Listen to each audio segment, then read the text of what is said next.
And Ruto is a very keen student. Exactly. But when you're saying that cook, it reminds me when Saitoti said there comes a time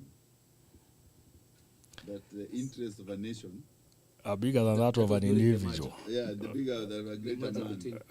And then, of course, 10 minutes later, the guy was bolting to Uhuru Park with personal interests.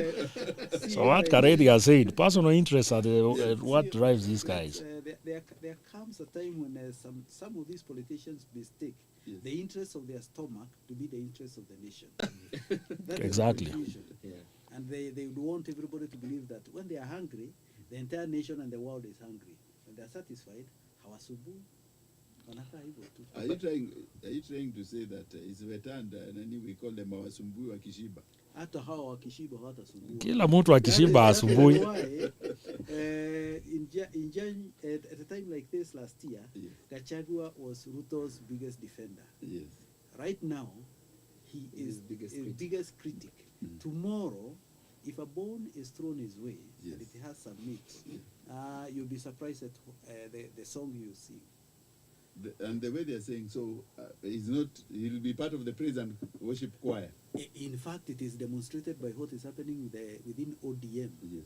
A party that has persisted storms and a lot of political turbulence. Some of its foremost leaders are now praise and worship members. You wonder what was wrong yesterday is now holy today. So you can see it is just the lenses they are wearing. It is not even about principles. It is not about everything. If you give him the dark glasses, he'll see dark. You give him red, the guy will be happy. Interesting. There are some pronouncements that the Suna East Member of Parliament, that's Junet Mohammed, who also doubles up as the minority leader in the National Assembly. There is a retreat that is happening in Naivasha currently. And they stated that with the challenges that the country is facing now, there is no single party that can make it to the presidency. So for him, if you look at where the ODM right now currently sits, it's in government. The only few people that are crying outside there, they're the people who have not yet been, as Kareithi says, some bone with some meat to chew. And those are the likes of Sifuna, Caleb Amisi from the West. And they feel that as much as there's a good number of members of ODM who have been given a good space and a warm corner in government to eat, those who have been left outside feel that they're in the cold. And if at all these continues, but of course we'll look at coming next month, if Raila loses this position, it complicates completely the matrix for Ruto himself first, because Baba would of course want to be on the ballot, and secondly the Kalonzo and Gachaguas. And if at all he wins, then it's a big win for Ruto, because he has already now been given a chance to win the block that Raila enjoys, especially in Nyanza and Western. And that's the reason why Ruto has been camping in Western 6 days a week. And he gave us some sugarcane bonus. I'm yet to receive my portion. I farm, but of course a very small scale. But I think Ruto is cleverer than what Gachagua think, or that matrix that they are trying to form. It will take a genius of someone like Tinga. I don't know where they'll get one to really take the fight to Ruto's doorstep. As things stand, I'm still skeptical. What they are touting there as Western influence is, of course, Eugene Wamalwa and Natembeya. We all know that these are Trans Nzoia guys, geographically. They are not at the heart of Western politics. We have, of course, Raila's influence is still very big. Especially in Busia. Ruto is huge in Western. We have the two brothers who this guy was trying to refer to. That's Weta and Madividi. Yeah. So if you go to the granular details, you find that it's a start of something, but whether or not it will give us the outcomes that these guys are talking about, we are yet to see.